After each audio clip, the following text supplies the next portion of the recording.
तो पीसीबी बुरी तरह से एक्सपोज हो गया है। चैंपियंस ट्रॉफी के ऊपर भी खतरात जो मंडला रहे हैं। आपका मैच वॉश आउट गया, आपकी 15 मिनट बारिश होती है, आप 2-3 घंटे भी लगा के ग्राउंड को खुश नहीं कर पा रहे, आपके पास पूरी तरपाल नहीं है ग्राउंड में बिछाने के लिए, आप एक्सपोज हुए हो बुरी तरह। फिर साथ में एक बड़ी और बुरी न्यूज ये आ चुकी है कि एक जो बम ब्लास्ट हुआ है भाई साहब खैबर पख्तूनख्वा में। यहाँ पे जो इंडिया ने चैंपियंस ट्रॉफी शुरू होने से पहले अपना स्टांस लिया था कि मुझे यहाँ पे सिक्योरिटी इश्यूज हैं, तो वो तो सच होते नजर आ रहे हैं। अब इस पे दुनिया हंस रही है कि भाई ये पीसीबी ने क्या किया है। हर्षा बोगले, माइकल वॉन और दीगर एक्स क्रिकेटर्स वो सारे तनकीद कर रहे हैं।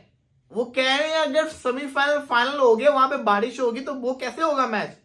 वाइपर लेके आके उससे पानी साफ कर रहे हो, किधर गया आपका ड्रेनिंग सिस्टम, एक्सपोज हो गया बुरी तरह से। फिर आप कल देखो फोम के थ्रू बेचारे वर्कर सुखा रहे हैं, कुछ वाइपर लेके भाग रहे हैं, गिर रहे हैं, मजाक बन रहा है। यहाँ पे वाइपर वाले लगे हुए हैं और इधर देखना पूरे ग्राउंड में सिर्फ एक मशीन काम कर रही है। यार ये क्रिकेट बोर्ड जो है ना, पीसीबी जो है, ये कितना बड़ा सर्कस है। भिखारी सीरियसली ईंटें खड़ी करी हैं बस इन्होंने स्टेडियम के नाम पे, बाकी ये सब भूल गए।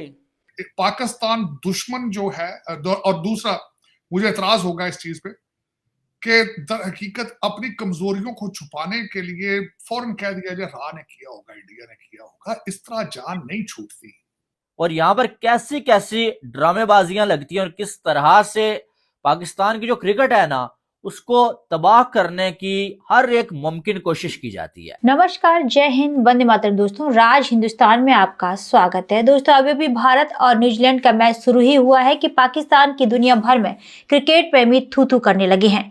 जी हां दोस्तों, भिखारी कंगाल पाकिस्तान चैंपियंस ट्रॉफी 2025 की मेजबानी कर रहा है और खुद 2 मैच लगातार हार कर बाहर हो गया है, जबकि उसे 29 साल बाद आईसीसी के किसी इवेंट को ऑर्गेनाइज करने का मौका मिला था, पर पाकिस्तान अपनी इज्जत नहीं बचा सका और भारत न्यूजीलैंड से बुरी तरह हार गया। अब बारिश पाकिस्तान की किरकिरी करवा रही है।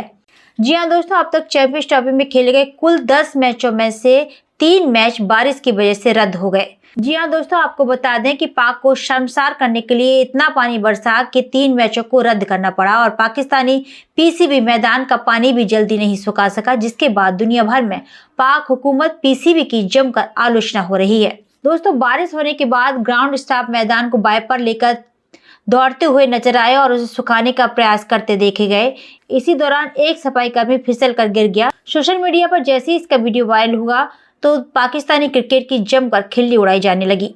तो दोस्तों, आइए चलते हैं और देखते हैं पाकिस्तानी मीडिया का इस पर क्या कहना है।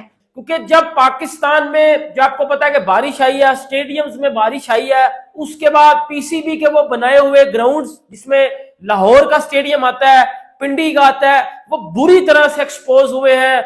उनमें वॉशरूम से पानी निकल रहा है ऊपर छतों से, क्राउड के पास बैठने के लिए जगह नहीं, क्योंकि छत नहीं थे तो क्राउड ग्राउंड के नीचे घुसा हुआ था और आधा घंटा बारिश होती रही है, 10-10 मिनट बारिश होती रही है, बट पीसीबी 3-3, 4-4 घंटों में भी उन ग्राउंड को सुखवा नहीं पा रहा था, ड्राई नहीं करवा पा रहा था।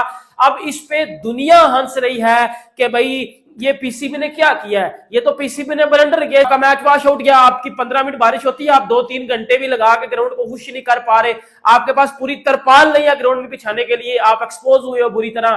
फिर अब इधर चीजें जो है वो वाइंड अप नहीं होती। आप क्या करते हो, आपने स्टेडियम बना लिया 6 महीनों में, कितने महीनों में, ना आपने टीम बनाई अपनी, सीधी सी बात है, ना आपने अपनी टीम बनाई, आपकी टीम टूर्नामेंट से बाहर है। आज आपकी टीम घर में मैच हो रहे हैं लेकिन आपकी टीम बाहर घर में मैचेस देख रही है, मतलब पाकिस्तान में मैच हो रहे हैं बट प्लेयर्स अपने घर चले गए क्योंकि हम टूर्नामेंट से बाहर हो चुके हुए हैं। 1280 करोड़ लग गए हैं ग्राउंड कवर करने के लिए, वो तरपाल किधर से आएंगी मुझे ये बताओ।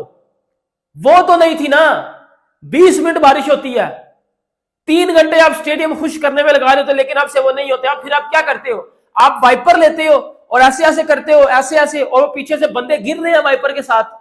आप क्या करते हो, आप कुशन लेते हो गद्दी, आप उसके साथ ऐसे ऐसे ऐसे ऐसे ऐसे कर रहे हो, आप ऊपर रूलर चलवा रहे हो, और हर ग्राउंड में 4-5 रूलर तो होंगे ना। फिर आपके पास एक रूलर था और वो रूलर कामयाब नहीं हुआ ग्राउंड को खुश करने में। भाई साहब गंदी मचा हुआ है, हर रोज बारिश होती है, किसी भी मैच में 10 से 15 मिनट बारिश हो जाए ना, समझ लो कि उस मैच ने दोबारा शुरू होना ही नहीं है, क्योंकि पाकिस्तान में ड्रेनिंग सिस्टम इतना कोई थर्ड क्लास है ना, और इस पे जो अब आईसीसी को एक्शन भी लेना चाहिए और पीसीबी को थोड़ी सी शर्म करनी चाहिए। खास करके मोहसिन नकवी, तुमने जो है वो 1280 करोड़ रुपीस लगा दिए, भाई साहब आप जो है वो ड्रेनिंग सिस्टम जो है बेहतरीन नहीं बना सके। कहाँ गए वो 1280 करोड़ रुपीस कि आपने काम अगर नहीं किया। सिर्फ स्टेडियम्स बनाने से कुछ नहीं होता है, उनको कवर करने के लिए भी कुछ रखना पड़ता है। बारिश भी बीच में आ जाती है, लेकिन यहाँ पर जो है जरा सी बारिश होती है उसके बाद जो है मैच शुरू ही नहीं हो पाता। चलो ये तो एक अलग टॉपिक है, लेकिन साथ में एक बड़ी और बुरी न्यूज ये आ चुकी है कि एक जो बम ब्लास्ट हुआ है भाई साहब खैबर पख्तूनख्वा में, पेशावर से कुछ ही फासले पर, और उसमें तकरीबन जो है वो 6 से 7 लोगों की जान चली गई है और कोई 20 से 25 लोग उसमें इंजर्ड हो गए हैं। ठीक है, और ये मस्जिद में जो है वो ये ब्लास्ट हुआ है, जो कि बड़े दुख वाली चीज है। लेकिन उसके बाद जो है वो थोड़ा सा चैंपियंस ट्रॉफी के ऊपर भी खतरात जो है मंडला रहे हैं। मैंने जो है 2-3 दिन पहले भी आपको एक न्यूज दी थी कि कोई जो है वो थोड़ी सी धमकियां मिली हैं कि भाई साहब माहौल इन दिनों में खराब होने जा रहा है। ठीक है, लेकिन उसको किसी ने इतना सीरियस नहीं लिया और इंडियन मीडिया ने भी वो रिपोर्ट किया, पाकिस्तान के मीडिया ने भी थोड़ा सा वो रिपोर्ट किया, लेकिन उसको उसके बाद जो है वो बात को जो है वो गुमसुम कर दिया गया। लेकिन आखिरकार जो है कल जो है पेशावर में एक मस्जिद में, पेशावर नहीं खैबर पख्तूनख्वा में एक मस्जिद में जो है ब्लास्ट हुआ और जो कुछ लोगों की जान चली गई है। ठीक है, अब एक साइड जो है चैंपियंस ट्रॉफी पाकिस्तान में हो रही है, एक साइड बम ब्लास्ट हो रहे हैं भाई, तो ये थोड़ा सा जो है वो कंसर्निंग है और थोड़ा सा ऐसा लग रहा है कि चैंपियंस ट्रॉफी में खतरा मौजूद है। तो ये थोड़ा सा जो है वो आप ये कह सकते हैं कंसर्निंग चीज है। सबसे पहले धमाके की तरफ आते हैं। आपको नहीं लगता कि एक तरफ चैंपियंस ट्रॉफी पाकिस्तान में हो रही है, दूसरी साइड पे ऐसी खबरें सुनने को मिल रही हैं?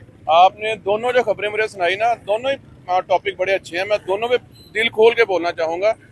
पहली बात आपने की क्रिकेट की, धमाके की, ठीक है, इसको मैं यूं लूंगा कि तकरीबन 28-30 साल बाद पाकिस्तान में कोई आईसीसी का बड़ा टूर्नामेंट हो रहा था, ठीक है, पाकिस्तान में क्रिकेट बहाल हो रही थी, ठीक है, और इसके अंदर ये धमाका हो गया। अब इसको अगर आप मेरी नजर से देखो, कुछ मुल्क है जैसे मरम साया है, वो कहता है पाकिस्तान में सिक्योरिटी कंसर्न है। हमने कहा जी सिक्योरिटी कंसर्न नहीं है। हमने जिस दिन अपना पहले दिन मैच शुरू किया, हमारे फाइटर जेट्स हवा में उड़े, हमने पूरी दुनिया को मैसेज दिया कि वी आर अलर्ट, यहाँ पे कुछ नहीं होगा। लेकिन इसी दौरान मस्जिद में बम धमाका हो गया, दुनिया को क्या मैसेज किया, जिसका मुझे बड़ा दुख है। नंबर 1। नंबर 2, अब ये जो धमाका हुआ है इसमें मेरे हमसाए हैं जिनको मैंने खुद पाला है, जिनको मैंने खुद जवान किया। तालिबान है, सब जानते हैं, ठीक है, हाँ, वो तो क्लेम भी कर रहे हैं, तालिबान उन्होंने तो क्लेम भी कर लिया कि यार हमने किया, ठीक हो गया, उनको हमने सपोर्ट किया, हमने तैयार किया, और अब वो बड़े हो गए और हमारे गले की हड्डी बन गई और हमें ही नुकसान दे रहे हैं। ठीक हो और मस्जिद में जाके वो बटन दबाओ जन्नत में जाओ, वो वाला वो धमाका कर दिया। इसमें इस बात में कोई शक नहीं है कि अगर अफगानिस्तान या तालिबान की बात करें, पाकिस्तान की गवर्नमेंट, पाकिस्तान की मीडिया ये क्लेम करती नजर आती है, इवन आम पब्लिक भी ये कहती है कि आजकल जो सिचुएशन है पाकिस्तान में, अगर कोई ऐसी एक्टिविटी होती है उसमें कहीं ना कहीं तालिबान, अफगानिस्तान से लोग, कुछ ग्रुप आते हैं, वो आके यहाँ पे एक्टिविटी करते हैं और यहाँ से वापस चल जाते हैं। लेकिन मीर अली भाई, क्या वजह है, मतलब वो पाकिस्तान को क्यों सिलेक्ट करते हैं ऐसे मामला के लिए, या उन्हें पाकिस्तान पे किस चीज का गुस्सा है? उन्हें पाकिस्तान भी इस चीज का गुस्सा है कि जी अब पाकिस्तान ने अपनी बेस दी थी उसामा को ढूंढने के लिए, जो उसामा ने वहाँ पे वर्ल्ड ट्रेड सेंटर पे अटैक किए थे, अभी तक वो गुस्सा उनका निकला नहीं। ठीक हो गया, ये गुस्सा है। अमेरिका से पैसे वहाँ भी आ रहे हैं, अमेरिका ने इतनी एड दी है उन्हें, वो भी खाते हैं और हम भी सारी जिंदगी सपोर्ट करते रहे उन्हें, गंदम, चावल, चीनी, सब्जियां, हर चीज हम देते रहे हैं, हमने उन्हें तैयार किया है। और ये जो मौलाना साहब है ना, जो दुनिया से चले गए हैं, ये उनके हेड थे, हम इन्हीं के हाँ, इन्हीं के थ्रू हम उससे जो है ना बातचीत करते थे, और अब वो खुद ही दुनिया से चले गए हैं, उन्होंने खुद ही मार दिया अपने उस्ताद को, अब वो टोटल बेलगाम हो गया। पर चैंपियन ट्रॉफी, गद्दियां, होस्टिंग राइट, भाई एक बात बता रहा हूं मैं तुम लोगों को, ये घंटे के होस्ट सिर्फ स्टेडियम की दीवारें खड़ी करते रह गए। सीरियसली भाई लोगों, इन्होंने सिर्फ साकरीन लगाई है, जंगले लग गए हैं, कुर्सियां लग गई हैं। नाजरीन भाई देखो यार, गलती तुम्हारी है भाई लोगों, तुम लोगों को जो 2-3 चीजें बताई गई थी वो तो ठीक से लग गई है ना। पाकिस्तानियों शुक्र मनाओ, इंडिया नामक अब्बू तुम्हारे हिस्से आया है। पूछो कैसे? क्योंकि अगर इंडिया इस टूर्नामेंट में नहीं होता और इंडिया सेमीफाइनल या आगे चल के फाइनल में नहीं जाएगा, मुझे तो लग रहा है अब तुम और दुआ करो कि इंडिया फाइनल में जाए। नहीं नहीं तुम रहने देना, तुम्हारी दुआ खराब है भैंस की आंख, हाँ तुम्हारी दुआ तुम्हें नहीं काम आ रही, हमें क्या आएगी। अगर इंडिया फाइनल नहीं गया ना, और अगर ना जाए या इंडिया ना हो, तो भाई ये फाइनल जो है या फिर दोनों सेमीफाइनल पाकिस्तान में होते, नंबर 1 फैसिलिटी के चलते वहां पे चैंपियन ट्रॉफी का कबाड़ा हो जाता भाई लोगों। तो दोस्तों आपने देखा कि पाकिस्तान अपने ही घरेलू मैदान पर किस तरह ट्रोल होकर कटोरा खान बनता हुआ दिखाई दे रहा है। आपका इस पूरी खबर पर क्या कहना है हमें कमेंट बॉक्स में जरूर बताएं। खबर अच्छी लगे तो लाइक और शेयर करना ना भूलें। ऐसे ही तमाम खबरों से जुड़े रहने के लिए आप देखते रहें राज हिंदुस्तान।